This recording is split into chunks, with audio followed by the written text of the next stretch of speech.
ഇപ്പം ഏറെക്കുറെ എന്താണ് ബുദ്ധൻ പഠിപ്പിച്ചത് എന്നുള്ള ആ ഒരു അപരിചിതത്വം, അതിനെപ്പറ്റിയുള്ള ഒട്ടും അറിയാൻ മേലാത്ത ഒരു അവസ്ഥ മാറിയിട്ടുണ്ടാവുമെന്ന് ഞാൻ കരുതുന്നു. കാര്യം എന്താണ് പുള്ളി പഠിപ്പിച്ചത്, എന്താണ് ബുദ്ധൻ പറയുന്നത് ദുഃഖം, എന്താണ് ബോധോദയം, എന്താണ് നിർവാണം, എന്താണ് അഷ്ടാംഗ മാർഗം, എന്താണ് സതിപത്താനാസ്, എന്താണ് അരിയ സത്യം, ഇങ്ങനെയൊക്കെ കുറെ ഡൗട്ടുകൾ ആൾക്കാരുടെ മനസ്സിലുണ്ടായിരുന്നു. ഇതിന്റെ പിക്ചർ ഇങ്ങനെയാണ്, ഇതിന്റെ പൂർണ്ണതയിൽ നമ്മളത് മനസ്സിലാക്കുമ്പോൾ ഇങ്ങനെയാണ് സംഗതികൾ എന്നുള്ളത് മനസ്സിലാക്കണം.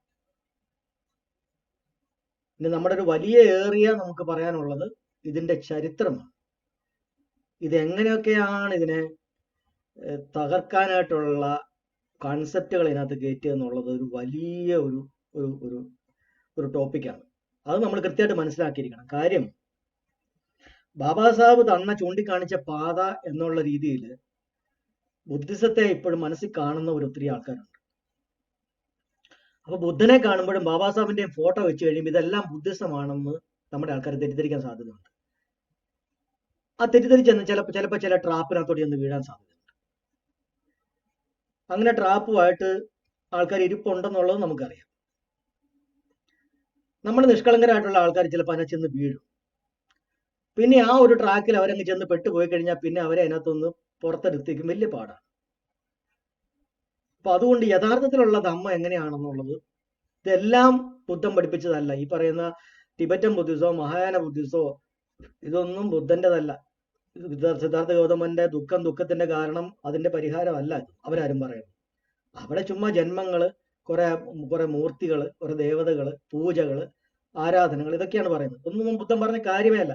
ഞാൻ ഇത്രയും പറഞ്ഞതിനകത്ത് എവിടെയെങ്കിലും ഒരു പൂജയോ ആരാധനയോ വഴിപാടോ സംഭവം ഉണ്ടോ? ഒന്നുമില്ല. ലോകത്തുള്ള ഏതൊരു വ്യക്തിക്കും ഇത് പാലിക്കാവുന്നതും പ്രാക്ടീസ് ചെയ്യാവുന്നതുമായിട്ടുള്ള കാര്യമാണ് ഞാൻ പറഞ്ഞിരിക്കുന്നത്.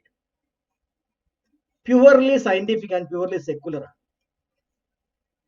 ഇതിനകത്ത് ഒരു ദൈവം മറ്റവന്റെ വേറൊരു ദൈവം, അങ്ങനത്തെ വിഭജനങ്ങളില്ല, ഡിവിഷൻ ഇല്ല.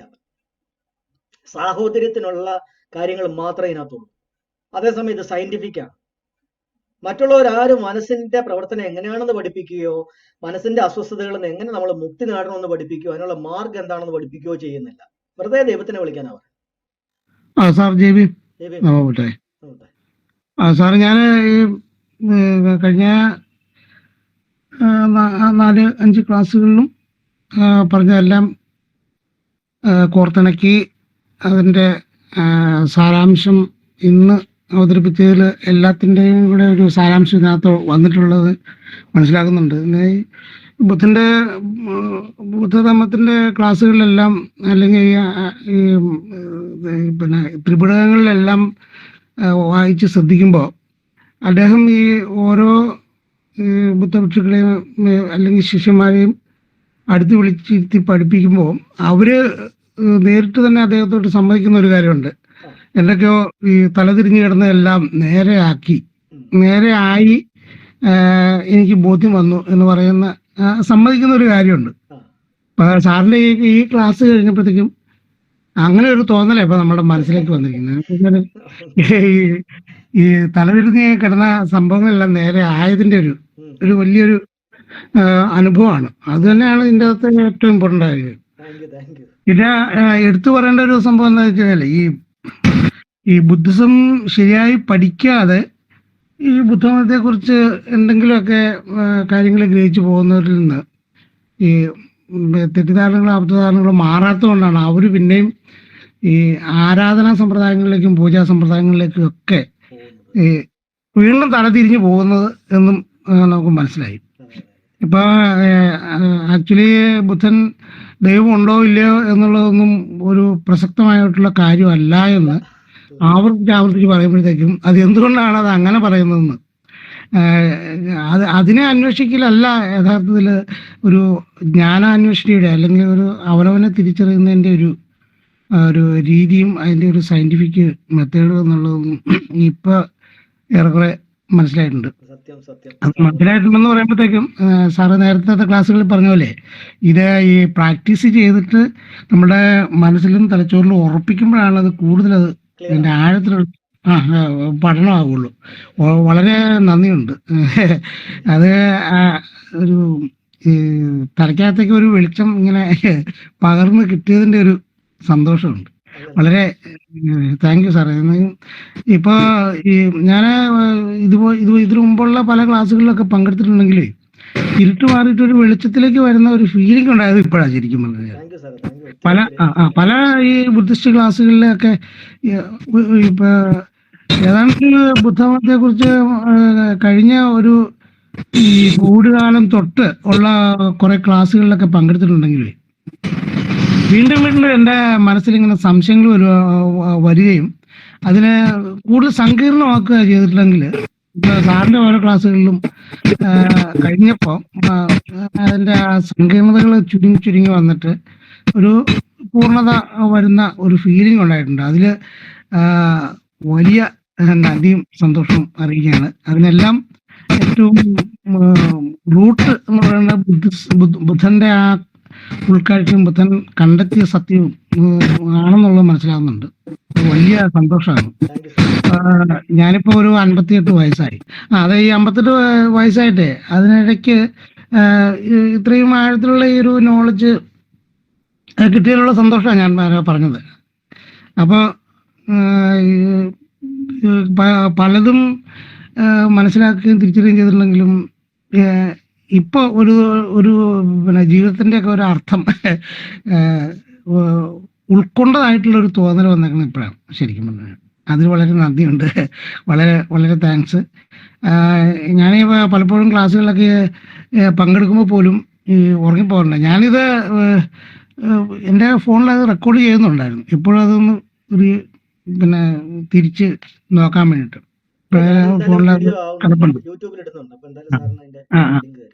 അപ്പൊ അല്ല, ഞാനിത് ഇടുന്നതെന്ന് വെച്ച് കഴിഞ്ഞാൽ നമ്മള് ഈ സാറ് ക്ലാസ്സിൽ പിന്നെ എഡിറ്റ് ചെയ്യേണ്ട ഭാഗങ്ങളുണ്ടെങ്കിൽ ഇതെല്ലാം സമ്പൂർണ്ണമായിട്ട് നമ്മുടെ അംഗങ്ങളുടെയൊക്കെ വിവിധ ചോദ്യങ്ങളും ഉത്തരങ്ങളും എല്ലാം ഉൾപ്പെടെ ഫുള്ളായിട്ട് ഞാൻ റെക്കോർഡ് ചെയ്യുന്നുണ്ട്. അപ്പം അത് ഒരിക്കലും ഒരു നഷ്ടമായിട്ട് എനിക്ക് തോന്നുന്നില്ല. എന്തായാലും വളരെ നന്ദിയുണ്ട്. അത് വീണ്ടും വീണ്ടും പറയുകയാണ്. കൂടുതൽ ആഴത്തിലേക്ക് പോകാനായിട്ട് മുങ്ങിത്തപ്പാനോ അതല്ലെങ്കിൽ വളരെ ഡീപ്പായിട്ട് ബോധോദയത്തിന്റെ വക്കിലേക്ക് എത്താനായിട്ട് സഹായിക്കുന്ന രീതിയിൽ അത് എത്തിയിട്ടുണ്ട്. പ്രാക്ടീസ് ചെയ്ത് പോകെ പോകെ തന്നെ നമുക്ക് തന്നെ അതിന്റെ ആ ഒരു പാറ്റേൺ നമുക്ക് കിട്ടും. നമുക്ക് അതിന്റെ ഒരു എന്താ പറയാ, ഇപ്പൊ നമ്മളെ ഇപ്പം ഡ്രൈവിങ്ങിന് സ്കൂളിൽ നമ്മളെ സാറ് ഡ്രൈവിംഗ് ചെയ്യാൻ പഠിപ്പിച്ചു കഴിഞ്ഞാലും നമുക്ക് അതിന്റെ ടെക്നിക്ക് മനസ്സിലായി. പിന്നെ നമ്മൾ അതങ്ങ് ചെയ്ത് പോകുമ്പോൾ നമുക്ക് അതിനകത്ത് കുറച്ചുകൂടെ നമ്മൾ എക്സ്പെർട്ട് തനിയെ വരും. നമ്മൾ പിന്നെ നമുക്ക് സ്കില്ല് നമ്മൾക്ക് നിത്യാഭ്യാസി ആന എടുക്കുന്ന പറയുന്നത് നമ്മളതിന്റെ അത് നമുക്ക് കുറച്ചുകൂടെ ക്ലിയർ ആയിട്ട് തിട്ടമായിട്ട് വരും. പിന്നെ നമുക്ക് അങ്ങനെ അങ്ങ് മുമ്പോട്ട് കൊണ്ടുപോയി കഴിയുമ്പോൾ നമുക്ക് അതിനകത്ത് മനസ്സിലാവും. തീർച്ചയായും ഈ ദുഃഖമുണ്ട് എന്ന് പറയുകയും ദുഃഖത്തെ ഇല്ലാതാക്കുകയും ചെയ്യുന്ന എങ്ങനെയാന്നുള്ള വലിയ ചോദ്യത്തിന്റെ അതിന് ഉത്തരം ഇപ്പൊ നമ്മളുടെ ഈ 3-4 ദിവസത്തെ ക്ലാസ്സുകളിൽ വളരെ കൃത്യമായിട്ട് കിടപ്പുണ്ട്.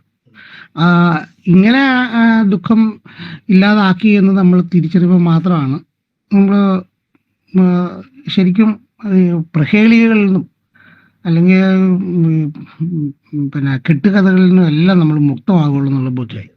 Thank you very much.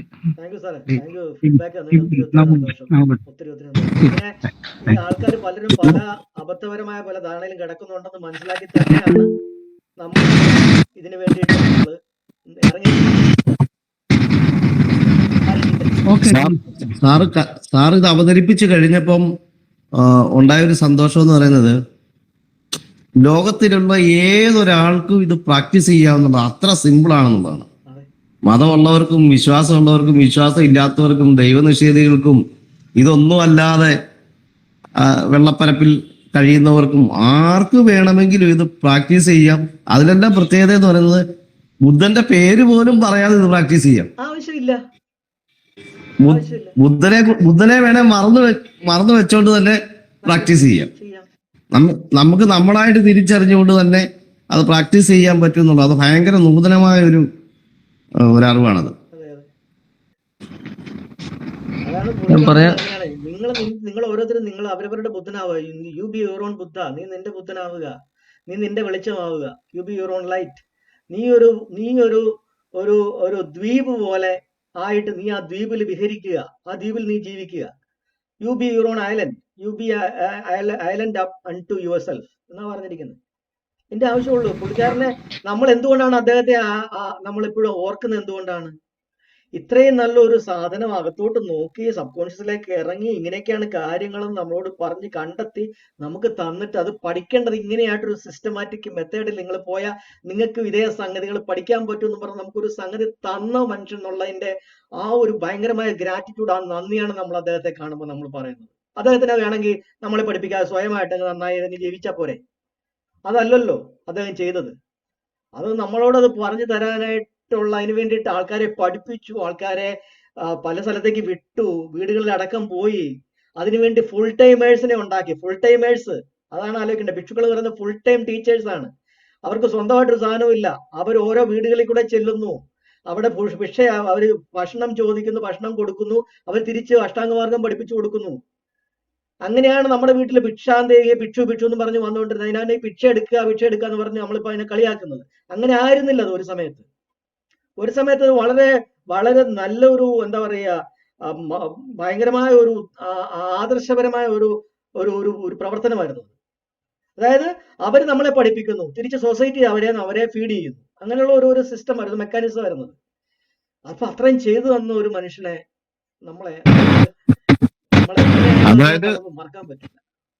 അതായത് ഭിക്ഷ കൊടുക്കുമ്പോ പകരം ധമ്മോപദേശം നൽകുന്നു. അതാണ് ഒന്ന് കൊടുത്തിട്ട് ഒന്ന് വാങ്ങുന്നു. അതെ. ഇനി ഒന്നും കൊടുക്കത്തില്ലെന്നുണ്ടെങ്കിൽ ധമ്മം പഠിക്കണമെന്ന് പറഞ്ഞാൽ അവർ പഠിപ്പിക്കും. കാരണം ധമ്മദാനം മഹാദാനം എന്നാണ് അദ്ദേഹം പറഞ്ഞിരിക്കുന്നത്, ബുദ്ധൻ പറഞ്ഞിരിക്കുന്നത്. അതിന് അത്രയും വലിയൊരു ദാനം, സമ്പത്ത് പോലും നമ്മൾ കൊടുക്കുന്നത് അത്രയും പോലും ആവില്ല എന്നാണ്. അതായത് ഒരു വ്യക്തി ജീവിച്ചിരിക്കുന്ന അയാളുടെ കാലഘട്ടത്തില് മനസ്സെന്താണ്, ശരീരം എന്താണ് വർക്ക് ചെയ്യുന്നത് എന്ന് പഠിക്കാതെ അയാൾ മരിക്കുകയാണെങ്കിൽ അതൊരു വലിയ നഷ്ടമായിരിക്കും. കാര്യം നമ്മളെ സ്വയം ഉള്ളിലേക്ക് നോക്കി, നമ്മുടെ തന്നെ സബ് കോൺഷ്യസിലേക്ക് ഇറങ്ങി, നമ്മുടെ തന്നെ മനസ്സിനെ പരിവർത്തനം ചെയ്ത് അതിനെ റിഫൈൻ ചെയ്യാനുള്ള കഴിവ് ലോകത്തിൽ മനുഷ്യനല്ലാതെ മറ്റൊരു ജീവിക്കുമില്ല. ചിമ്പാൻസിക്കില്ല, ഒരു ജീവിക്കുമില്ല. അത് മനുഷ്യനായിട്ടുള്ള ഒരു ജീവിക്ക് മാത്രമേ ഉള്ളൂ. അതിന് കിട്ടുന്ന ഒരേ ഒരു ലൈഫാണ്. ആ ലൈഫ് ടൈമില് അത് മനസ്സിലാക്കാതെ മരിച്ചു പോകുക എന്ന് പറയുന്നത് ഏറ്റവും വലിയ നഷ്ടമാണ്. കിട്ടിയ ഒരു ലൈഫ് കിട്ടിയത് തന്നെ ഇതിനാണ്. അത് കിട്ടിയിട്ട് ആ ഒരു കോമ്പിനേഷനിൽ ഉണ്ടായിട്ട് അത് മനസ്സിലാക്കാതെ മരിച്ചു പോവുക എന്ന് പറഞ്ഞാൽ ആ ലൈഫ് വേസ്റ്റ് ആണ്. അപ്പൊ അത് അങ്ങനെയുള്ള ഒരു സമയത്ത് നമ്മൾ ഇത് പഠിപ്പിച്ചു കൊടുക്കുക എന്ന് പറയുന്നതാണ് ഏറ്റവും വലിയ ദാനം. അതിന്റെ അത്രയും, അതുകൊണ്ടാണ് രാഹുലൻ ചെന്ന് ബുദ്ധനോട് ചോദിക്കുമ്പോൾ യശോധര, അതായത് തിരിച്ചിവരെല്ലാവരും കൂടെ ഈ കപിലവസ്തുവിൽ എത്തുമ്പോഴത്തേക്ക് ഈ കൂട്ടമായിട്ട് ആൾക്കാരും ഭിക്ഷുക്കളായിട്ടുള്ള ശിഷ്യന്മാരെല്ലാവരും കൂടി ബുദ്ധൻ ഇങ്ങനെ കപിലവസ്തുവിൽ എത്തുമ്പോൾ യശോധര മോനെ രാഹുലിനെ വിട്ടിട്ട് നിന്റെ ഇത് അവകാശം ചോദിക്കാൻ പറയും. പിതാവിൽ നിന്ന് കിട്ടുന്ന അവകാശം ചോദിച്ചു വാങ്ങാൻ പറയും. അപ്പൊ പുള്ളി പറയുന്നത്, മോനെ വിളിച്ചിട്ട് അടുത്ത് നിർത്തി പറയും, എനിക്കൊന്നും തരാനില്ല, പക്ഷെ എല്ലാവരും തരുന്നതിനേക്കാളും വലിയൊരു സാധനം എനിക്ക് ഞാൻ തരാനുണ്ട്, അത് ധമ്മമാണ് എന്ന് പറയാൻ ധമ്മം രാഹുലിനെ പഠിപ്പിക്കുന്നത്. അപ്പം പറഞ്ഞു വന്നത്, നമുക്ക് അത്രയും വലിയൊരു കാര്യം നമ്മൾ അവർക്ക് കൊടുക്കുക എന്ന് പറയുമ്പോൾ അതിലും വലിയൊരു കാര്യം ചെയ്യാനില്ല. അതാണ് ഞാനിപ്പോ സത്യം പറഞ്ഞാൽ ഈ ചെയ്യുമ്പോഴത്തേക്ക് എനിക്ക് ഉണ്ടാവുന്ന ഒരു സംതൃപ്തി എന്ന് പറയുന്നത്. ഒന്നുമല്ലെങ്കിൽ എനിക്കിത് മനസ്സിലാക്കാനും പഠിപ്പിക്കാൻ അല്ലെങ്കിൽ ആൾക്കാർക്ക് പറഞ്ഞു കൊടുക്കാനായിട്ടും എനിക്ക് പറ്റുന്നല്ലോ എന്നുള്ളത് കൊണ്ട് മാത്രമാണ് എനിക്ക് ഏറ്റവും കൂടുതൽ സാറ്റിസ്ഫാക്ഷൻ കിട്ടുന്നത്. വേറൊന്നുമല്ല. ഞാൻ പറയാൻ വന്നത്, സാറ് പറഞ്ഞു ഓൾറെഡി, മുരളീധരൻ സാറ് പറഞ്ഞപ്പോൾ 58 വയസ്സായി, ഇത് ഇപ്പോഴെങ്കിലും ഞാൻ മനസ്സിലാക്കിയത് വലിയ കാര്യമാണെന്ന് പറഞ്ഞപ്പോൾ ഞാനിങ്ങനെ ആലോചിക്കുകയായിരുന്നു, നമ്മുടെ എത്ര പൂർവികരെയാണ് ഇവർ മണ്ടന്മാരാക്കിയിട്ട് അവർ മരിച്ചു പോയത്. ആലോചിച്ച് നോക്കും, ഇപ്പോഴും ആലോചിച്ച് നോക്കും. ആ പാതകം എന്ന് പറയുന്നത് നമുക്ക് അത് ആലോചിക്കുമ്പോൾ ഭയങ്കരമായിട്ടുള്ള ഒരു ഉള്ളിൽ നമുക്ക് അതിയായ ഒരു ഈർഷ്യ അനുഭവപ്പെടും നമുക്ക്. പിന്നെ സാറ് പറഞ്ഞില്ലേ, വിദേശത്തുനിന്ന് ആൾക്കാർ ഇവിടെ വന്നുകൊണ്ടിരുന്ന നാടാണ് ഇന്ത്യ. ആലോചിച്ച് നോക്കണം. ഇത് പഠിക്കാനായിട്ട് അശോകന്റെ കാലത്ത് അശോകൻ ഇത് പഠിപ്പിച്ച് ഇതിനു ശേഷം ആൾക്കാരെ പുറത്തേക്ക് വിട്ടു. ആൾക്കാർ യൂറോപ്പിൽ നിന്നും ഒക്കെ അടക്കം ആൾക്കാർ ഇവിടെ പഠിക്കാൻ വന്നിരുന്നു. അതിലെല്ലാം എനിക്കുണ്ടായ ഒരു കാര്യം എന്ന് പറഞ്ഞാൽ ഞെട്ടിപ്പോയൊരു കാര്യമാണ്. കാരണം എന്താ വെച്ചാൽ ഹാബിറ്റുകളാണ് നമ്മളെ കൊണ്ട് ഈ പ്രതികരണങ്ങൾ മുഴുവൻ ഉണ്ടാക്കുന്നതെന്ന് പറയുന്നത് നമ്മൾ പോലും അറിയാതെ നമ്മുടെ ഹാബിറ്റുകൾ, നമ്മൾ ചിലപ്പോൾ സിനിമ കണ്ടു എടുത്തൊക്കെ ഇങ്ങനെ പ്രാക്ടീസ് ചെയ്ത് വെച്ചേക്കുന്ന കാര്യങ്ങളായിരിക്കും ചിലപ്പോൾ നമുക്ക് പെട്ടെന്ന് ഒരു നിമിഷം ഒരു കത്തി എടുത്ത് ഒരുത്തിനെ കുത്താനുള്ള ആ ഹാബിറ്റ് നമ്മൾ പല രീതിയിലും ഉണ്ടാക്കി വരുന്നത്. ഈ തിരിച്ചറിവ് ഹാബിറ്റുകളാണ് നമ്മളെ കൊണ്ട് ഈ പ്രതികരണങ്ങൾ ഉണ്ടാക്കുന്നത് എന്നുള്ള തിരിച്ചറിവ് എനിക്ക് കുറച്ചുകൂടെ നേരത്തെ ഇരുന്നെങ്കിൽ എന്നാലോചിച്ചു പോകും. കാരണം എന്താ വെച്ചാൽ ഒരുപാട് വഴക്കുകളും ഒക്കെ അങ്ങ് ഒഴിവായി പോയേനെ. കഴിഞ്ഞ ആഴ്ച ഞാൻ സാറിനോട് പറഞ്ഞു, കഴിഞ്ഞ ആഴ്ച വീട്ടിൽ എന്റെ കുഞ്ഞിനെ തല്ലിയ സംഭവം പോലും ഒഴിവായി പോയേനെ. ആ ഹാബിറ്റ് കൊണ്ടാണ് നമ്മൾ ഉടനെ പോയി വടി വെട്ടിക്കൊണ്ട് വന്ന് കുഞ്ഞിനെ തല്ലിയത്, അടിച്ചത്. ഈ ഹാബിറ്റുകളാണെന്നുള്ള തിരിച്ചറിവ് നമുക്കുണ്ടെങ്കിൽ നമ്മളത് ചെയ്യില്ല. നമ്മളത് ചെയ്യാൻ തുടങ്ങുന്ന സമയത്ത് ഹാബിറ്റ് ആണെന്നുള്ള ബോധം നമുക്ക് ഉണ്ടാവും. അത് ഭയങ്കര തിരിച്ചറിവാണത്. ഈ തിരിച്ചറിവ് നമ്മൾ മുന്നിലുള്ളവർക്കും കൊടുത്തു കഴിഞ്ഞാല് സമാസമായി അവിടെ സെറ്റായി സംഭവം. അല്ല, വർഷങ്ങളായിട്ട് അയച്ച സാർ ഇത് നമ്മളോട് പറഞ്ഞു തന്നില്ല. ഇത് മൂന്നാമത്തെ സീസണാ സാറേ, മൂന്നാമത്തെ സീസണായത്. അല്ല, സാറ് ഇത്ര ലളിതമായിട്ട് ഇങ്ങനെ പറഞ്ഞു തന്നിട്ടില്ല. ഞാൻ അറ്റൻഡ് ചെയ്തിരുന്നു, പിന്നെ റെക്കോർഡുകൾ ഞാൻ ഇഷ്ടംപോലെ കേട്ട് നമ്മൾ പ്രാക്ടീസ് ചെയ്തു, അങ്ങനെയാണ് മനസ്സിലായത് സംഭവം. അല്ല, അത് ഇത്ര സിമ്പിൾ ആയിട്ട് എനിക്ക് തോന്നി ഇതിനകത്ത് ഈ പരമ്പരയിലാണ് ഇത്രയും കൂടുതലായിട്ട് ഞാൻ ലളിതമായി എക്സ്പ്ലെയിൻ ചെയ്ത് വന്നപ്പോഴേ കുറച്ചും കൂടെ ആയിരിക്കും. പിന്നെ മുരളീധരൻ സാറേ, നമ്മൾ പ്രാക്ടീസ് ചെയ്യുമ്പം നമുക്ക് പൂർണ്ണമായിട്ടൊരു ബുദ്ധനാകാൻ പറ്റിയില്ലെങ്കിൽ ഒരു ഗ്ലാൻസ്, അത് ഒരു മിനിറ്റോ ഒരു സെക്കൻഡോ ഒരു മണിക്കൂറോ അത് കിട്ടും നമുക്ക്. അപ്പൊ മനസ്സിലാവും ആ റൂട്ട്. അല്ല, തുടക്കത്തില് ആ ഒരു ഗ്ലൻസ് നമുക്ക് കിട്ടും എന്നുള്ളതാണ് ഞാൻ പറഞ്ഞു വന്നത് മുരളീധരൻ സാറിന്. അല്ല സാറേ, അത് ഇതിന്റെ സംഭവം എന്ന് വെച്ച് കഴിഞ്ഞാല് നമ്മുടെ മുമ്പിലൊരു പാത വെട്ടി തുറന്ന് കാണിച്ചു തന്നു. പക്ഷെ അത് തെളിഞ്ഞു കിടക്കുന്നതാണോ ഇപ്പോഴും പഴയതുപോലെ കാട് പിടിച്ച് കിടക്കുന്നതാണോ എന്നുള്ളൊരു സംശയം നമ്മളുടെ ഈ പഠിച്ചു വരുന്ന സമയത്ത് എല്ലാം ഉണ്ടാകും. ഇത് തെളിഞ്ഞു കിടക്കുന്നത് തന്നെയാണ്, ഇതാണ് ശരിയായ പാത എന്നുള്ളൊരു ബോധം വരുമ്പോഴാണ് ഈ നമ്മൾ പിന്നെ പഴയ പാത എത്രമാത്രം അതിന് അർത്ഥവത്തായിരുന്നുവെന്നും അത് നമ്മളെ എന്തുമാത്രം പഠിപ്പിച്ചിട്ടുണ്ടെന്നും ആ പാത നമ്മളെ ലക്ഷ്യത്തിലെത്തിക്കുകയും ചെയ്യുന്നുള്ളത് തിരിച്ചറിയുന്ന അങ്ങനെ തിരിച്ചറിയുന്ന ഒരു ഘട്ടം വരുമ്പോഴത്തേക്കും ഒരുപാട് സന്ദേഹങ്ങളൊക്കെ അങ്ങ് മാറി വരും മനസ്സിൽ നിന്ന്. സന്ദേഹങ്ങൾ ഒഴിയുമ്പോൾ തന്നെ നമ്മുടെ മനസ്സ് കുറച്ചുകൂടെ അങ്ങ് ക്ലാരിറ്റി കിട്ടുവാണ്. എന്ന് പറഞ്ഞാൽ മറ്റുള്ള ഒരുപാട് പിന്നെ പറഞ്ഞാല് ദുശീലങ്ങളോ ദുസ്വഭാവങ്ങളോ അങ്ങനെയുള്ള സംഭവങ്ങളെല്ലാം നമ്മളുടെ മനസ്സിൽ നിന്ന് ഒഴിഞ്ഞു പോവുക. ഈ പിന്നെ അജി സാർ പറഞ്ഞല്ലേ, ഈ ശരിക്കും പറഞ്ഞാൽ ഈ ക്ലാരിറ്റി ഉണ്ടാവുക ചെയ്യുന്നത്. ഇപ്പൊ നമ്മുടെ ഈ ആനാപാനസതിയും വിപസന ധ്യാനം ഒന്നും പൂർണ്ണമായിട്ട് എനിക്ക് ഇന്നേ വരെ ചെയ്യാൻ പറ്റില്ല. പക്ഷെ ഞാൻ എപ്പോഴും പരിശ്രമിച്ചുകൊണ്ടിരിക്കുന്നത് എനിക്ക് മാറി നിന്നിട്ട് എന്നെ നിരീക്ഷിക്കാനായിട്ടുള്ള കഴിവുണ്ടാക്കിയെടുക്കുക എന്നുള്ള ആ ഒരു ആലോചന എൻ്റെ മനസ്സിലേക്ക് വരുന്നത്. അത് എപ്പോഴും എനിക്ക് പൂർണ്ണമായിട്ട് വിജയിപ്പിക്കാൻ പറ്റിയിട്ടില്ല.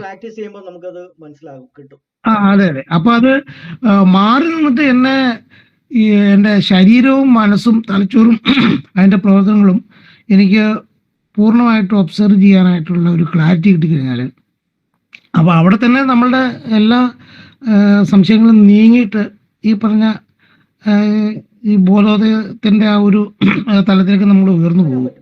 ഇതിനകത്ത് നമ്മളെ ഇത് സാധാരണക്കാർക്ക് ചെയ്യാൻ പറ്റാത്ത അപ്രാപ്യമായ എന്തോ ഒരു സാധനമാണെന്ന രീതിയിൽ ഇതിനെ വളരെ ഇതായിട്ട് വികലമായിട്ട് ഒരു കാലഘട്ടത്തില് ആൾക്കാരെ കൊണ്ട് ഇങ്ങനെ വിശ്വസിപ്പിക്കാൻ ഒരു കൂട്ടർ ശ്രമിച്ചിട്ടുണ്ട്.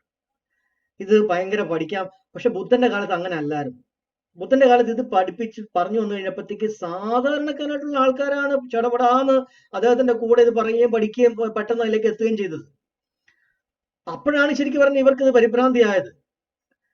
അത് മനസ്സിലായിക്കൊടുന്നു കഴിഞ്ഞപ്പോഴത്തേക്ക് ഏറ്റവും താഴെകളിൽ ഒരു വിദ്യാഭ്യാസമില്ല, വിവരമില്ലാത്ത ഒറ്റ ആൾക്കാർ പോലെ ഇതിനകത്ത് പഠിച്ച് വരിക. അപ്പൊ നമ്മള് വേശ്യയായിട്ടുള്ളവര്, തോട്ടിപ്പണിക്കാരായിട്ടുള്ളവര്, തൂപ്പുകാരായിട്ടുള്ളവര്, പിന്നെ അങ്കുലിമാലെ പോലെ കൊള്ളക്കാരനായിട്ടുള്ളവർ, ഇവരൊക്കെ എന്ന് പറഞ്ഞാൽ വെറുതെ ഒരു ഒട്ടും കൾച്ചർഡ് ഒരു ക്വാളിറ്റി ഇല്ലാത്ത ആൾക്കാരാണ്. അവർ വരെയാണ് ഇതെല്ലാം അപ്പം ഏറ്റവും താഴെയുള്ള ആൾക്കാർക്ക് പോലും സിമ്പിളായിട്ട് പഠിച്ചാൽ മനസ്സിലാവുന്ന ഒരു സാധനമാണെന്നുള്ള ആ ഒരു സംഗതിയെ ഇത് ഏതാണ്ട് ഭയങ്കര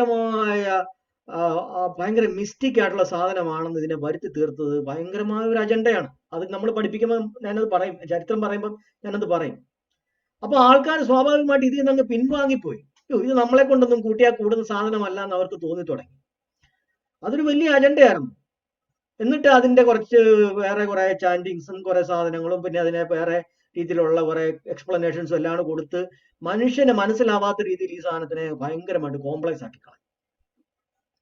അപ്പൊ ആൾക്കാർ സ്വാഭാവികമായിട്ട് ഇതിൽ നിന്ന് അകന്നു. അപ്പൊ ഈസി ആയിട്ട് അതിനെ പിന്നെ അവർക്ക് നശിപ്പിക്കാൻ ഈസിയായിരുന്നു. അതൊക്കെ ഒരു ഭയങ്കര ആസൂത്രിതമായ തന്ത്രമായിരുന്നു ചെയ്തത്, ഇത്രയും സിമ്പിൾ ആയിട്ടൊരു സാധനത്തിന്. പിന്നെ സാറേ, നമുക്ക് ഇപ്പൊ ഒരു കൊലപാതകം ചെയ്ത ഒരു വ്യക്തിയോട് നമുക്ക് സത്യത്തിൽ സഹതാപമാണ് ഇത് പഠിച്ചു കഴിയുമ്പോൾ തോന്നുന്നത്. കാരണം എന്താണെന്ന് വെച്ചാൽ ആ വ്യക്തിയല്ല, ആ വ്യക്തിയുടെ ഹാബിറ്റാണ് ആ വ്യക്തിയെ കൊണ്ട് ആ കൊലപാതകം ചെയ്യിപ്പിച്ചത്. അപ്പൊ നമ്മളെ ചീത്ത വിളിക്കുക, ആക്ഷേപിക്കുക, അതുപോലെ തന്നെ തെറ്റായ രീതികളിലേക്ക് പോകുന്നവര് അത് എന്തുകൊണ്ടാണ് പോകുന്നതെന്ന് ചോദിച്ചാൽ അവരവരുടെ ഹാബിറ്റുകളാണ്, ആ വ്യക്തിയല്ല.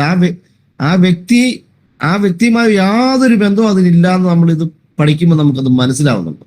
അതായത് അയാൾക്ക് അങ്ങനത്തെ ഹാബിറ്റുകൾ ഉണ്ടാക്കിയത് തന്നെ പല കാരണങ്ങളാണ്. ഒന്ന്, അയാൾ ജനിച്ച സാഹചര്യം, അയാൾ ജീവിച്ച സാഹചര്യം, അയാളുടെ ചുറ്റുപാടുകള്, അങ്ങനെ ഒത്തിരിയേറെ കാര്യങ്ങൾ അതിനകത്ത് ഇതുണ്ട്. പിന്നെ അയാൾക്ക് കൈമാറി കിട്ടിയ ജനറ്റിക്കലായിട്ടുള്ള ചില രീതികള്, പിന്നെ അയാൾക്ക് ഉണ്ടായിരിക്കുന്ന മറ്റെന്തെങ്കിലും രീതിയിലുള്ള ദുശീലങ്ങൾ, അതൊക്കെ സംഭവിക്കുക. അപ്പൊ അതുകൊണ്ടാണ് ഈ ബുദ്ധിസ്റ്റ് കൺട്രീസിൽ വധശിക്ഷ എന്ന് പറയുന്ന സാധനം ഇല്ലാത്തത്. ബുദ്ധിസ്റ്റ് കൺട്രീസിൽ വധശിക്ഷ ഇല്ല, ക്യാപിറ്റൽ പണിഷ്മെന്റ് എന്ന സാധനം ഇല്ല. അതിന്റെ കാര്യം ഇതാണ്, അതായത് ഒരു വ്യക്തിയെ അങ്ങനെ കൊല്ലുക എന്ന് പറയുന്നതല്ല അതിന്റെ പരിഹാരം, അയാളെ മാറ്റിയെടുക്കുക എന്നുള്ളതാണ് ഇതിനകത്ത് പരിഹാരം മാക്സിമം ചെയ്യാനുള്ളത്. അപ്പം അതിൻ്റെ അകത്ത് നമ്മൾ നോക്കേണ്ടത് ഒരു മതക്കാർ പറയേണ്ടത് മുഴുവൻ കൊന്നാണ്, കൊലപാതകം നടത്തിയിട്ടാണ് ധർമ്മ സംസ്ഥാപനം നടത്തുന്നതെന്നാണ് പറയുന്നത്. അവിടെയുള്ള ദൈവങ്ങൾ മുഴുവൻ ഇങ്ങനെ വടിവാളും കത്തിയും കടാരയും പിച്ചാത്തിയും തോക്കും മലപ്പുറം കത്തി എല്ലാം ആയിട്ട് നിൽക്കുകയാണ്. എന്നിട്ട് കൊന്നു തീർക്കാനാ പറയണം. അങ്ങനെയാണോ ശരിക്കും പറഞ്ഞാല് ഒരു ഫിലോസഫിയെ ആൾക്കാരുടെ മുമ്പിലേക്ക് വെക്കേണ്ടത്?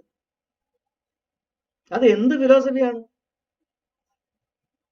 ഇനി ദൈവങ്ങളാണെങ്കിൽ തന്നെയും കൊലപാതകം ചെയ്യണമെന്നുണ്ടെങ്കിൽ, ഒരാൾക്ക് കൊലപാതകം ചെയ്യണമെന്നുണ്ടെങ്കിൽ അയാളുടെ മനസ്സ് അതിനു മുമ്പ് ആദ്യം എന്തുമാത്രം അതിനോടുള്ള ദേഷ്യവും സംഭവങ്ങളും അയാളുടെ മനസ്സിലുണ്ടായതിനു ശേഷമാണ് കൊലപാതകം നടത്താനായിട്ടുള്ള അവസ്ഥയിലേക്ക് വരുന്നത്. അപ്പൊ ഈ ദൈവങ്ങൾക്ക് അത്രയ്ക്ക് പോലും മനസ്സിനകത്ത് ഒരു കൺട്രോൾ ഇല്ലാത്ത ആൾക്കാരാണോ? ദൈവങ്ങളൊക്കെ നിൽക്കുന്ന കണ്ടില്ല, നാക്കും ഒക്കെ പുറത്ത് ചാടിച്ച് കൈ കുന്തവും വടിവാളും ഒക്കെ ആയിട്ട് നിൽക്കുന്ന ഇതിനൊക്കെയാണോ നമ്മൾ ആരാധിക്കുന്നത്? അല്ല, ഇവര് തന്നെയല്ലേ ഇങ്ങനെ ഉണ്ടാക്കും പറയുന്നത്. അതൊരു വൈരുദ്ധ്യമാണ് സത്യത്തിൽ. സത്യം പറഞ്ഞാൽ അതൊക്കെ ഭയങ്കര കോമഡിയാണ്. ഒരു ആധുനിക രാജ്യത്തിന് ഒരിക്കലും ഫോളോ ചെയ്യാൻ പറ്റാത്ത ചില റോങ് സാധനങ്ങളാണ് ഇന്ത്യ കിടന്ന് കളിക്കുന്നത്. അമ്മാവനാണെന്ന് നോക്കണ്ട, കൊല്ലടാ അർജുന. കൊന്ന് സോൾവ് ചെയ്യാനാ പറയണത്. എങ്ങനെയാണെന്ന് പറയാം. അത് ഞാൻ ഒരു കാര്യം പറയാം, പഞ്ചശീലത്തിനെ കട്ട് ചെയ്യാൻ വേണ്ടി തന്നെയാണ് ഭഗവത്ഗീത ഉണ്ടാക്കിയത്, കൃഷ്ണന്റെ കൺസെപ്റ്റ് ഉണ്ടാക്കിയത്. ഓരോന്നിനെ, അതായത് മോഷ്ടിക്കരുതെന്ന് പറഞ്ഞു, നീ മോഷ്ടിച്ചോളാൻ പറഞ്ഞിട്ടുണ്ട്, ഇഷ്ടമുള്ളതോട്ട് മോഷ്ടിച്ചോ. കണ്ണനാകുമ്പോ വെണ്ണ കൊണ്ട് മോഷ്ടിക്കുന്നത് കൊണ്ട് തുടങ്ങി അവസാനം കല്യാണത്തിന്റെ വേദിയിലെ കതിർ മണ്ഡപത്തിൽ നിന്ന് പെണ്ണുങ്ങളെ വരെ മോഷ്ടിച്ചുകൊണ്ട് പോകുന്ന പരിപാടി വരെ അതിനകത്തുണ്ട്. നുണ പറയരുതെന്ന് പറയുന്ന സമയത്ത് അവിടെ പറഞ്ഞത് നീ നുണ പറഞ്ഞോളാൻ പറഞ്ഞു. അശ്വത്ഥമാവ് എന്ന് പറയുന്ന ആന മരിച്ചു എന്ന് പറഞ്ഞ് നുണ പറഞ്ഞോളാൻ പറയുന്നുണ്ട്. ഇഷ്ടംപോലെ നുണകളുണ്ട്, ചതികളത് ചെയ്യുന്നുണ്ട്. കർണന്റെ കയ്യിൽ നിന്ന് കുണ്ടലങ്ങളും കവചങ്ങളും വാങ്ങിച്ച് കുന്തിയെ പറഞ്ഞു വിടുന്നത് കൃഷ്ണനാണ്. ദുര്യോധന്റെ തൊണ്ട അടിച്ചു കൊന്നോളാൻ പറയുന്നുണ്ട്. ഒളിച്ചത് ബാലിയെ അമ്പ ചെയ്തോളാൻ പറയുന്നുണ്ട്. ഞാൻ എന്നും രാവിലെ എഴുന്നേക്കുന്ന സമയത്ത് വെളുപ്പിനെ 4:30 ആകുമ്പോഴത്തേന് അവിടെ അമ്പലത്തിൽ പാട്ടിടും. അമ്പലത്തിലിരുന്ന പാട്ട് കേൾക്കുന്നത് കൃഷ്ണൻ പെണ്ണുങ്ങളുടെ ആടയും ചീര എല്ലാം കൂടെ എടുത്തോണ്ട് മരത്തെ കീറി എന്ന് പറയുന്ന പാട്ട. അത് കേട്ടോണ്ടാ രാവിലെ എഴുന്നേക്കുന്നത്. പിന്നെ അതിനുശേഷം മദ്യം കഴിക്കരുതെന്ന് പറഞ്ഞിട്ടുണ്ട്. ബലരാമന് ഇവരൊക്കെ സുര തന്നെ കഴിച്ച്, ബലരാമനാണെങ്കിൽ ഒരു സമയത്ത് ബോധം പോലും ഇല്ലാതിരിക്കുന്ന ഒരു മനുഷ്യനാണ്. ഇവരെല്ലാവരും മദ്യം കഴിക്കുന്നുണ്ട്. അതുപോലെ തന്നെ വ്യഭിചാരം ചെയ്തെന്ന് പറഞ്ഞു കഴിഞ്ഞാൽ അവിടെ അപ്സരസുമാര് ക്യൂ നിൽക്കുകയാണ് വ്യഭിചാരം ചെയ്യാനും ചെയ്യിപ്പിക്കാൻ. പഞ്ചശീലത്തിന് നേരെ വിരുദ്ധമാണ് ഈ സാധനങ്ങളെല്ലാം. എന്തൊരു ഇതൊക്കെയാണ് ഒരു രാജ്യത്തെ മൊറാലിറ്റിക്ക് വേണ്ടിയിട്ട് ആൾക്കാരുടെ മുമ്പിലോട്ടിട്ട് കൊടുക്കേണ്ട സാധനം. എങ്ങനെ ആ രാജ്യം നന്നാവും പറയാം?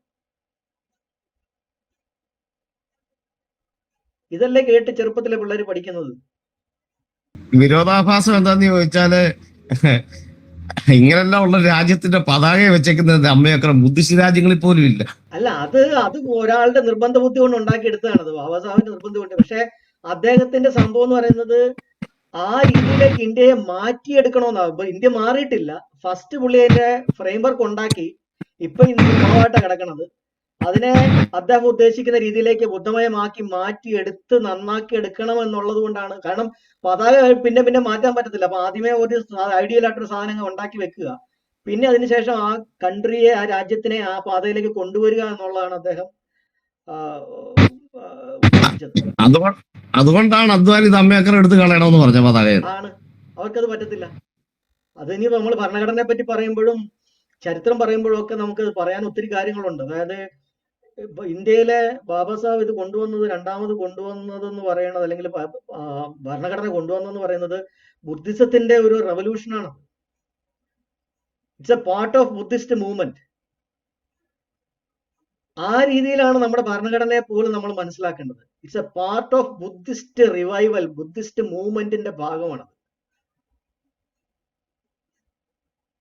അത് മനസ്സിലാക്കാതെയാണ് ഇപ്പോഴും ആൾക്കാർ ഭരണഘടന വേറെ ബുദ്ധിസം വേറെ എന്ന് പറയുന്നത്. അല്ല, ബാബാ സാഹബ് പറഞ്ഞിരിക്കുന്നത് ഇന്ത്യയുടെ ചരിത്രം എന്ന് പറയുന്നത് ഈ പറയുന്ന ധമ്മവും ബ്രാഹ്മണിസവും തമ്മിലുള്ള ഒരു എറ്റേണൽ ഫൈറ്റ് ആണ്. ഒരു സമയത്ത് ധമ്മം ജയിക്കും, അത് കഴിഞ്ഞ് ബ്രാഹ്മണിസം അതിനെ തകർക്കും, പിന്നെയും ധമ്മം രണ്ടാമത് റെവല്യൂഷൻ കൊണ്ടുവരും, പിന്നെ ഇങ്ങനെ അങ്ങോട്ടും ഇങ്ങോട്ടും ഈ ഫൈറ്റ് നടന്നുകൊണ്ടിരിക്കുന്നതിന്റെ ചരിത്രമാണ് ഇന്ത്യയുടെ ചരിത്രം. അപ്പൊ അതിൽ ബാബാ സാഹബ് കൊണ്ടുവന്ന രണ്ടാമത്തെ ഒരു തിരിച്ചുള്ള ഫൈറ്റ് ആണത്. അതിനെയാണ് ഇപ്പൊ അവര് ഹിന്ദുരാഷ്ട്രം ഉണ്ടാക്കുക എന്ന് പറയുന്ന രണ്ടാമത്തെ കൗണ്ടർ റെവല്യൂഷൻ കൊണ്ട് കൊണ്ടുവരുന്നത്. ആദ്യം പുരുഷമിത്ര സംഘം കൊണ്ടുവന്നു, രണ്ടാമത് ഇപ്പൊ കൊണ്ടുവരും. അപ്പൊ ഇതിന്റെ ആ സീക്വൻസ് നമ്മൾ മനസ്സിലാക്കണമെങ്കിൽ ശരിക്കും പറഞ്ഞാൽ നമ്മൾ ഇതിന്റെ ചരിത്രം, ധമ്മവുമായിട്ട് ബന്ധപ്പെട്ട ചരിത്രം കൂടെ പഠിച്ചാൽ മാത്രമേ ഇന്ത്യയെ നമുക്ക് മനസ്സിലാക്കാൻ പറ്റത്തുള്ളൂ. അല്ലാതെ പൊളിറ്റിക്സ് വേറെ ഇത് വേറെ എന്നൊക്കെ പറഞ്ഞു കഴിഞ്ഞാൽ അങ്ങനെയല്ല ഇതിനെ മനസ്സിലാക്കുന്നത്. RSS അവരെ സംബന്ധിച്ച് ശരിയായ കാര്യം അവർ ചെയ്യുന്നു. ഭരണഘടന എടുത്തു കളയണമെന്ന് അവർ പറയുന്നത് അവർക്ക് ശരിയാ. അവരുടെ കൗണ്ടർ റവല്യൂഷനാണ്. അതെ അതെ, നമ്മുടെ ആൾക്കാർക്കാണ് അത് അറിയാത്തത്.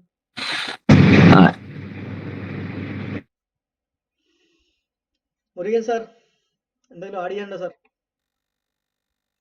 യെസ് സർ, ഭയങ്കര വളരെ എന്താ പറയാ എൻലൈറ്റൻഡ്. കേൾക്കുന്നുണ്ടോ സാർ? ഓക്കെ സാർ, വളരെ എൻലൈറ്റൻഡ് ആയിരുന്നു.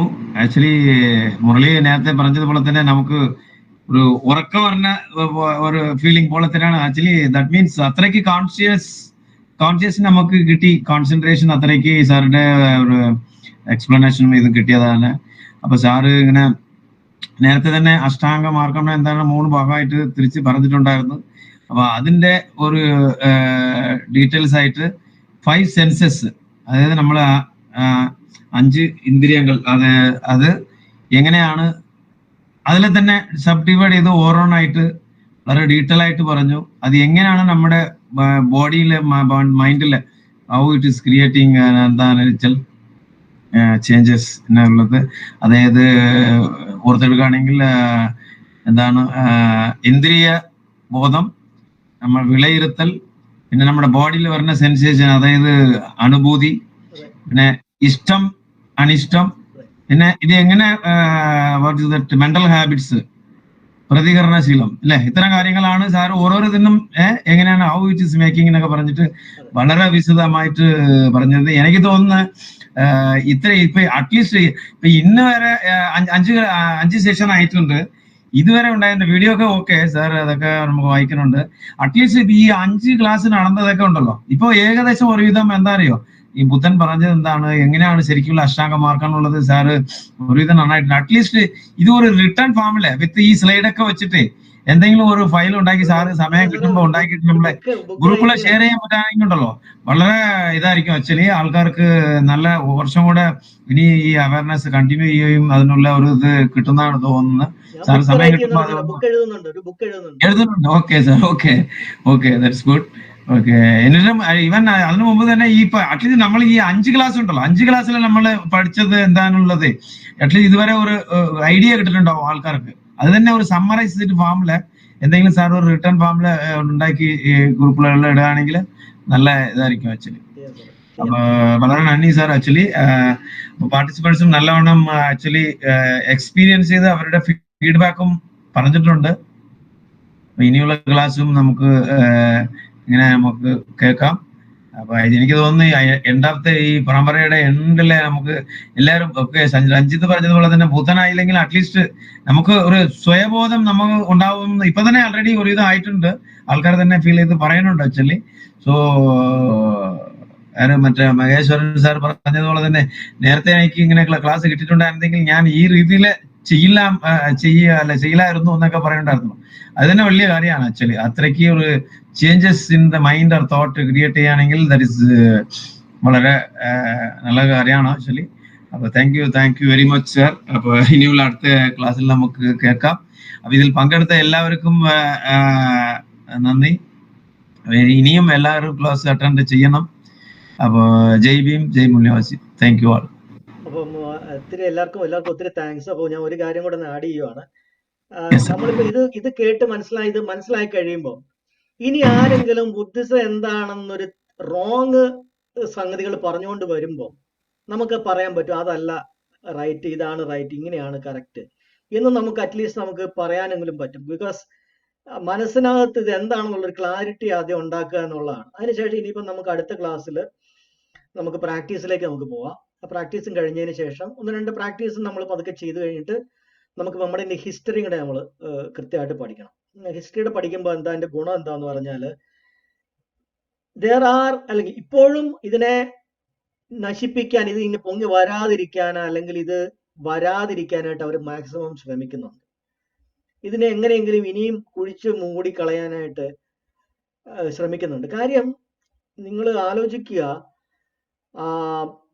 അറൗണ്ട് ഒരു 3rd സെഞ്ചുറി AD അല്ലെങ്കിൽ 4th സെഞ്ചുറി AD തൊട്ട് ഓൾമോസ്റ്റ് ബ്രിട്ടീഷ് വരുന്നിടം വരെയും കണ്ടിന്യൂസ് ആയിട്ട് ഈ ബുദ്ധിസവുമായിട്ട് അല്ലെ ധമ്മവുമായിട്ട് ബന്ധപ്പെട്ട എല്ലാ സംഗതികളും അവര് കളഞ്ഞ് ഡിസ്ട്രോയ് ചെയ്ത് അവർ ബറി ചെയ്തുകൊണ്ട് കുഴിച്ചു മൂടിക്കൊണ്ടിരിക്കുകയാണ് എത്രയോ കാലങ്ങൾ.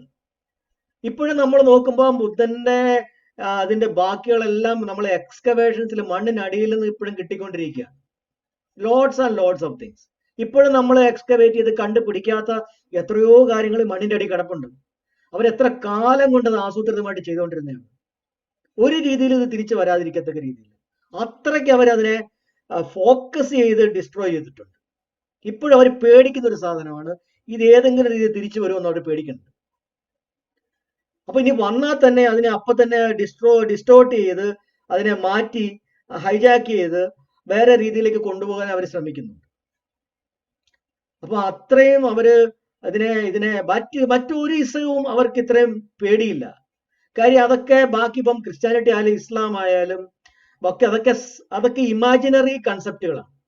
But dhamma is a real thing, real natural thing, നേച്ചറിലുള്ളതാണ്, സയന്റിഫിക് ആണ്. അതിനെ ഈ കഥകൾ വെച്ചിട്ടൊന്നും അതിനെ കൗണ്ടർ ചെയ്യാൻ പറ്റത്തില്ല. അതിനെ ഇല്ലാതാക്കുക എന്നുള്ളത്, അതിനെ നശിപ്പിക്കുക എന്ന് മാത്രമേ അവർക്ക് പറ്റുള്ളൂ. അപ്പൊ അതുകൊണ്ട് തന്നെ അതിനെ they will try every possible way ഇതിനെ ഡിസ്ട്രോയ് ചെയ്യാൻ അവർ നോക്കും. അതിന് നമുക്ക് ബ്രിട്ടീഷുകാരോട് നമുക്ക് നന്ദി പറയണം. കാരണം എന്താന്ന് ചോദിച്ചാല് അവരാണ് ബുദ്ധൻ ജനിച്ച ലുംബിനി പോലും കണ്ടെത്തിയത് അവരാണ്. സിന്ധു നദികളെ കണ്ടെത്തിയത് ഹാരപ്പ മോഹൻജോദാരോ കണ്ടെത്തിയതവരാണ്. തക്ഷശിലയും നളന്തയും കണ്ടുപിടിച്ച് തിരിച്ചു തന്നവരാണ്.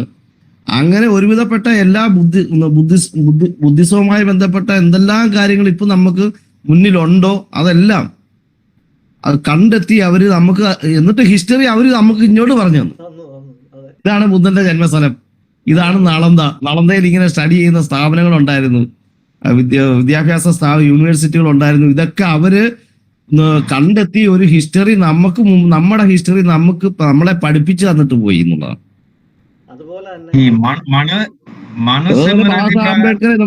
ബാബാ അംബേദ്കർ തൊട്ട് ശ്രീനാരായണ ഗുരു വരെയുള്ള ഒരു സാമൂഹിക പരിഷ്കർത്താക്കളെ കൂടെ അവര് നമുക്ക് സംഭാവന ചെയ്തു.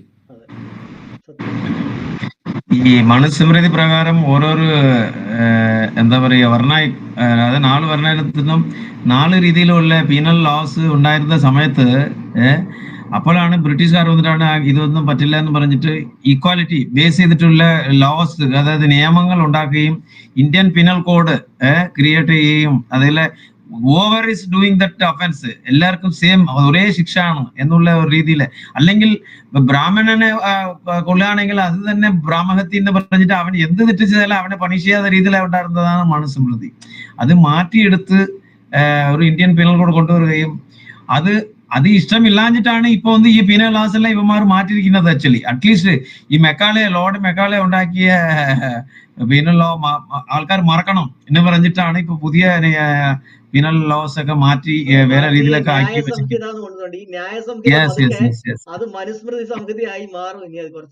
മാറുന്നൊക്കെ പോലെ വെച്ചിട്ട്. ഇപ്പോൾ ഞാൻ എവിടെയോ വായിച്ചിട്ടുണ്ട്, രാജസ്ഥാൻ ഹൈക്കോർട്ടിലാണ് തോന്നുന്നത് മനുവിടെ ഈ സ്റ്റാച്യു ഉണ്ടെന്നാണ് അറിയുന്നത്. ആക്ച്വലി മനുവിടെ സ്റ്റാച്യു ഉണ്ട് അവിടെ മനുവിടെ സ്റ്റാച്യു ഉണ്ടെന്നാണ് അറിയപ്പെടുന്നത്. അശോകൻ ഈ സാധനം ഇന്ത്യക്ക് വെളിയിലേക്ക് വിട്ടില്ലായിരുന്നെങ്കിൽ ഇന്ത്യയിൽ ഇത് കംപ്ലീറ്റ് കുഴിച്ചു മൂടിക്കഴിഞ്ഞാൽ പിന്നെ ഇത് ഒരു കാലത്തും കിട്ടത്തില്ല. ഇത് പുറത്തേക്ക് പോയത് കൊണ്ടാണ് നമുക്കിപ്പോ ബർമയെന്നെങ്കിൽ ഈ അഷ്ടാംഗ മാർഗത്തിന്റെ പ്രാക്ടീസിന്റെ ആ രീതി നമുക്ക് കിട്ടുന്നത്. അതുപോലെ വിദേശികൾക്ക് യൂറോപ്യൻസ് എന്തുകൊണ്ടാണ് ഇവിടെ വന്ന് തിരയുന്നത് എന്തുകൊണ്ടാണ്? അവർ തിരയുമ്പോ അവർക്കറിയാം. ഇപ്പൊ ഞാനിപ്പോ ഇവിടെയാണെങ്കിലും US-ലാണെങ്കിലും അല്ലെങ്കിൽ യൂറോപ്പിലായാലും കാനഡയിലായാലും എവിടെയായാലും നമ്മളിപ്പം ഏതെങ്കിലും ഒരു വണ്ടി ഓടിച്ച് ഏതെങ്കിലും ഒരു റിമോട്ട് ഏരിയയിൽ പോയിട്ട് അവിടെ ചെല്ലുമ്പോൾ കുറെ ആൾക്കാർ താമസിക്കുന്ന ഒരു ഏരിയ ഉണ്ടാവും. അവിടെ ചെന്ന് കഴിഞ്ഞാലും കുറച്ച് ഈ പഴയ സാധനങ്ങളെല്ലാം കൂടെ വിൽക്കുന്ന ചില ആന്റീക്സ് ഒക്കെ വിൽക്കുന്ന ചില കടകളുണ്ടാവും അവിടെ കൺട്രി സൈഡിൽ. ആ ആന്റീക്ക് വിൽക്കുന്നതിന്റെ അകത്ത് ഒരു ബുദ്ധന്റെ തലയുണ്ടാവും, അല്ലെങ്കിൽ ബുദ്ധന്റെ ഒരു പെയിന്റിംഗ് ഉണ്ടാവും. അപ്പൊ ഇവർക്ക് ഈ ബുദ്ധനെ പറ്റി ഇവർക്ക് നമ്മുടെ ഇന്ത്യയിൽ ഇത് മുഴുവൻ കുഴിച്ചു മൂടിയെങ്കിലും യൂറോപ്പിന്റെ ഇത് പണ്ട് പോയത് കൊണ്ട് ഗ്രീസിലും യൂറോപ്പിലും അവിടുന്ന് പിന്നെ യൂറോപ്യന്മാര് അമേരിക്ക പോയപ്പോഴും അവർക്ക് ഈ സാധനം ഉണ്ട്. ഇന്ത്യയിൽ ഈ ബുദ്ധന്റെ ലാൻഡ് എന്നാണ് ലോകത്തിൽ എല്ലായിടത്തും അറിയപ്പെടുന്നത് ഇപ്പോഴും. അതിന്റെ പ്രധാനപ്പെട്ട കാരണക്കാരൻ അശോകനാണ്. അദ്ദേഹം അത് ചെയ്തത് കൊണ്ടാണ് നമുക്കിത് കിട്ടിയത്. പക്ഷെ ആ അശോകനെ വരുമ്പോൾ കുഴിച്ചു മൂടിയായിരുന്നു. പ്രകാശ് പറഞ്ഞ പോലെ അശോകന്റെ മെമ്മറീസ് വരെ, അതായത് ലോകം കണ്ടിട്ടുള്ള ഏറ്റവും വലിയ ചക്രവർത്തിയുടെ മെമ്മറീസ് ഇന്ത്യയിലെ ആൾക്കാരുടെ മനസ്സിൽ നിന്ന് അങ്ങ് തുടച്ചു മാറ്റിയിരുന്നു. അതും തിരിച്ചു കൊണ്ട് തന്നത് ബ്രിട്ടീഷുകാരാണ്. ബ്രിട്ടീഷുകാരില്ലെങ്കിൽ നമുക്ക് ഇതൊന്നും കിട്ടത്തില്ല. Ambedkar, Baba Saheb Ambedkar writings and speeches volume 3 sir പറഞ്ഞ അതേ ഈ റിവോല്യൂഷൻ ആൻഡ് കൗണ്ടർ റിവോല്യൂഷനെ കുറിച്ച് പറയുന്നുണ്ട്. ഹൗ ദേ ഹാവ് സ്റ്റാർട്ടഡ്, അതായത് under the leadership of Pushyamitra Shunga out to attack, അതായത് ഈ മൗര്യൻ എംപയർ ഡിക്ലൈൻ ആ സമയത്താണ് അയാളെ മറ്റേ ബൃഹദത്ത എന്നാ ഐ തിങ്ക് സോ ബൃഹദത്ത അയാളെ എന്താ കൊന്നിട്ടാണ് ഇയാൾ വരുന്നത്. അത് കഴിഞ്ഞിട്ടാണ് ബ്രാഹ്മിനിസത്തെ ഇതൊക്കെ വരുന്നത്. അപ്പൊ അത് ക്ലിയർ ആയിട്ട് പറയുന്നുണ്ട്. ആസ് എ കൗണ്ടർ റിവൊല്യൂഷൻ ആണ് ഭഗവത്ഗീത തന്നെ ഇവർ എഴുതി ഉണ്ടാക്കിയത്. അതും ഈ ബുദ്ധൻ പറഞ്ഞ അതിന്റെ കോൺസെപ്റ്റുകളാണ് വേറെ രീതിയിലൊക്കെ ആക്കിയിട്ട് അങ്ങനെ ഭഗവത്ഗീത ഉണ്ടാക്കിയിട്ട്, അല്ലാതെ ഇത് ഒരു റിലീജിയസ് ബുക്കോ അല്ലെങ്കിൽ വേറെ ഒന്നോ ഇല്ല. അവരുടെ ഈ കൗണ്ടർ റിവോല്യൂഷനെ സപ്പോർട്ട് ചെയ്യാനായിട്ട് ആണ് യാര് മഹേശ്വരൻ സാർ പറഞ്ഞല്ലോ, അർജുന കൊള്ളടാന്നൊക്കെ പറഞ്ഞില്ലേ. സത്യം പറഞ്ഞാൽ അർജുനൻ അവിടെ അംബേദ്കർ അത് പറയാനുണ്ട്. ആക്ച്വലി 3 ഡോഗ്മാസ് എന്ന് പറഞ്ഞിട്ട് പറയാനുണ്ട് അതിനകത്ത് ഒരു കാര്യം, ഈ വയലൻസ് അതായത് നീ അല്ല നീ കൊന്നാലും നീ പ്രശ്നമില്ല, നിന്റെ ആത്മാവ് അത് രക്ഷപ്പെട്ട് അത് എവനക്ക് പോകും എന്നൊക്കെ പറഞ്ഞിട്ട് വയലൻസിനെ പ്രോത്സാഹിപ്പിക്കുന്ന ഒരു ഇതായിട്ടാണ് ഇത് പറയണമെന്നൊക്കെ പറഞ്ഞിട്ട് വളരെ വിശദമായിട്ട് ബാബാ സാഹിബ് അതിനകത്ത് എഴുതുന്നുണ്ട്. ആക്ച്വലി കുറെ സാധനങ്ങളൊക്കെ ഉണ്ട്, വായിച്ച് അത് മനസ്സിലാക്കി അറ്റ്ലീസ്റ്റ് സാറ് ഇത് അറ്റ്ലീസ്റ്റ് പുറത്ത് കൊണ്ടുവരാനായിട്ട് സാറ് അത്തരം ഇത് വന്നിട്ടുള്ളൂ. അത് വലിയ കാര്യമാണ്. Thank you very much sir. യേശു ഇന്ത്യയിൽ ജീവിച്ചിരുന്നു എന്ന് പറയുന്ന ഒരു പുസ്തകം ഞാൻ വായിച്ചിരുന്നു. DC ബുക്സ് അത് മലയാളത്തിൽ ഇറക്കിയിട്ടുണ്ടായിരുന്നു. ഇംഗ്ലീഷ് ടെസ്റ്റ് ആണ്, അതിന്റെ പരിഭാഷയാണ്. ഞാനത് മലയാളത്തിൽ ആ പുസ്തകം വായിച്ചിരുന്നു. യേശു ഇന്ത്യയിൽ ജീവിച്ചിരുന്നു എന്ന് പറയുന്നത് ആ പുസ്തകത്തിനകത്ത് അവര് പറയുന്നത് ഈ ഇത് നസറീനികൾ എന്ന് പറയുന്ന ഒരു വിഭാഗം ബുദ്ധമത വിഭാഗമായിരുന്നു എന്നും അവരുടെ ലാമയെ പോലെ ഒരാളായിരുന്നു യേശു എന്നും. യേശു അതുകൊണ്ടാണ് 12 വയസ്സ് മുതൽ ചെറിയ പ്രായം മുതൽ ഇവിടെ ഇന്ത്യയിൽ വന്ന് പഠിച്ചതിന് ശേഷം തിരിച്ച് അവരുടെ ലാമയായിട്ട് അല്ലെങ്കിൽ അവരുടെ രാജാവായിട്ട് നസറീനികളുടെ രാജാവായിട്ട് അവിടേക്ക് പോയതാണെന്നും ബുദ്ധമതത്തെയാണ് ഈ ജൂതന്മാര് ഇല്ലാതാക്കിയതെന്ന് പറയുന്ന ഒരു ടെസ്റ്റ് ഞാൻ വായിച്ചിട്ടുണ്ട്. ബാസ അംബേദ്കറുടെ ഒരു ടെസ്റ്റിനകത്ത് ഈജിപ്തില് 5 നിലയ്ക്കുള്ള ബുദ്ധ പഗോഡ ഉണ്ടായിരുന്നു, ബുദ്ധക്ഷേത്രം ഉണ്ടായിരുന്നു എന്ന് പറയുന്ന ഒരു ഭാഗം ഞാൻ വായിച്ചിട്ട് ഇത് കണക്ട് ചെയ്ത് നോക്കിയപ്പോൾ എനിക്ക് യാഥാർത്ഥ്യമായിട്ട് അത് തോന്നിയിട്ടുണ്ട്. ചിലപ്പം അങ്ങനെ ആയിരിക്കാം ഈ നസറീനികളെ ഇല്ലായ്മ ചെയ്തതിന്റെ ഭാഗമായിട്ടായിരിക്കാം കേരളത്തിലേക്ക് നസ്രാണികളുടെ കുടിയേറ്റം ഉണ്ടായത് എന്നും അതുകൊണ്ടായിരിക്കും നസ്രാണി പള്ളി ഉണ്ടായത്. കാരണം അവരെ ബുദ്ധമത വിഭാഗം ആയതുകൊണ്ട് അവർക്ക് പള്ളി കൊടുത്ത് അവരെ സ്വീകരിച്ചതായിരിക്കാനുള്ള സാധ്യതയുണ്ട്. ഉണ്ടാവാം. ബിക്കോസ് തമിഴ്നാട്ടിലും ഈ അതായത് സെന്റ് തോമസ് മൗണ്ടൻ ഒരു സ്ഥലമുണ്ട്. ആക്ച്വലി അവിടെ ഒരു ചർച്ചൊക്കെ ഉണ്ടായിരുന്നു. അപ്പോൾ സെന്റ് തോമസ് അതായത് ജീസസിന്റെ ഡിസിപ്പിൾ ആയിട്ടാണല്ലോ പറയുന്നത് ഒന്നാമത്തെ. അപ്പൊ ജീസസ് പോയ വഴികൾ പുള്ളി തപ്പി വന്നെന്നാണ് അറിയപ്പെടുന്നത്. ചിലപ്പം അങ്ങനെ ആയിരിക്കാം. പക്ഷെ ജീസസ് കാശ്മീരിലെ ഈ സാറ് പറയുന്ന ബുക്കിനകത്ത് അത് കാശ്മീരിലെ വന്ന് അവിടെ പഠിച്ചിട്ടുണ്ടെന്നൊക്കെ പറഞ്ഞിട്ടാണ് തെളിവുകൾ ഉണ്ടായിരുന്നെന്നൊക്കെയാണ് അത് പറയുന്നത്. പക്ഷേ ബൈബിൾ വായിച്ചു കഴിഞ്ഞാൽ തന്നെ നമുക്ക് അതിനകത്ത് കുറെ കാര്യങ്ങളെല്ലാം ഈ ബുദ്ധന്റെ അതായത് കോൺസെപ്റ്റ്സ് അതിനകത്ത് ഉണ്ട്. ആക്ച്വലി വളരെ ഡയറക്റ്റ് ആയിട്ട് പറഞ്ഞാണെങ്കിൽ ബുദ്ധൻ പറയുന്നത് what you think you become എന്നൊക്കെ പറയുന്നില്ലേ, അത് തന്നെ അവിടെ പറയുന്നുണ്ട്. As a man thinketh so is he എന്നൊക്കെ പറഞ്ഞിട്ട് അങ്ങനെ തന്നെ സെയിം വേർഡിംഗ് ആണ് അവിടെ ഉപയോഗിച്ചിരിക്കുന്നത്. ആക്ച്വലി only thing little നിന്നോട് എങ്ങനെ നീ മറ്റുള്ളവർ പെരുമാറണമെന്ന് ആഗ്രഹിക്കുന്നു അതുപോലെ നീ മറ്റുള്ളവരോട് പെരുമാറുക.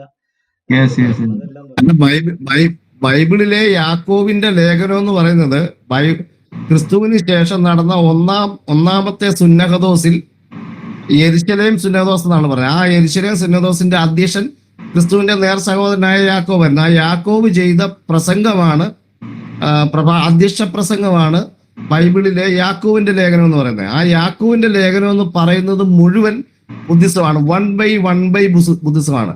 അതായത് മോഹമാണ് ദുഃഖത്തിന്റെ കാരണം എന്ന് ബുദ്ധൻ പറയുന്ന പോലും അതിനകത്ത് മോഹം ഗർഭം ധരിച്ച് പാപത്തെ പ്രസവിക്കുന്നു എന്നൊക്കെ പറഞ്ഞിട്ട് ആ സംഭവം മുഴുവൻ ദൈവത്തെ തള്ളിപ്പറയുകയും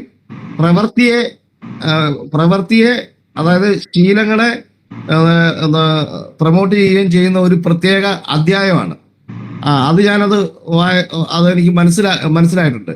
പിന്നെന്ന് പറയുന്നത് ഈ യാക്കോബിന് ശേഷം ഈ ക്രിസ്തുമതത്തിനകത്തേക്ക് ഇവിടെ ബ്രാഹ്മണര് ഹിന്ദുമതത്തിനകത്തേക്ക് നുഴഞ്ഞു കയറിയതുപോലെ സെന്റ് പോളിന്റെ നേതൃത്വത്തിൽ ക്രിസ്തുമതത്തിലേക്ക് നുഴഞ്ഞു കയറിയിട്ട് ആ ക്രിസ്തുമതത്തെ സെന്റ് പോളിന്റെ മതമാക്കി ജൂതന്മാരുടെ ഒരു അടിമ മതമാക്കി അതിനെ മാറ്റിയെടുത്തതായിട്ടാണ് എനിക്കത് തോന്നിയിട്ടുള്ളൂ. സെന്റ് പോള് ക്രിസ്ത്യാനികളെ കൊല്ലാൻ വേണ്ടി നടന്ന ആളാണ്. സെന്റ് പോള് ക്രിസ്ത്യാനികളെ എവിടെ വെച്ച് കണ്ടാലും കൊല്ലാൻ വേണ്ടി നടന്നിട്ട് അവസാനം ദമാമി വെച്ചിട്ട് അദ്ദേഹത്തിന് ഒരു അത്ഭുതം ഉണ്ടായി എന്ന് പറഞ്ഞിട്ട് ഇയാൾ ക്രിസ്തുമതത്തിന്റെ ആളായിട്ട് കയറി വന്നിട്ട് ക്രിസ്തുമതത്തിന്റെ ഒരു മെത്രോപൊലീത്ത ആയിട്ട് മാറിയിട്ട് ഇയാൾ പിന്നെ ഒരുപാട് പൗലോസിന്റെ സുവിശേഷമാണ് ഇപ്പം ഇവിടുത്തെ ക്രിസ്ത്യാനികൾ പെന്തക്കോസ്തുകാർ ക്രിസ്ത്യാനികൾ പറഞ്ഞുകൊണ്ട് നടക്കുന്നത് മുഴുവൻ. എല്ലാവർക്കും ജയ് ഭീം, ഗുഡ് നൈറ്റ്. ജയ് ഭീം, നമോ ബുദ്ധായ.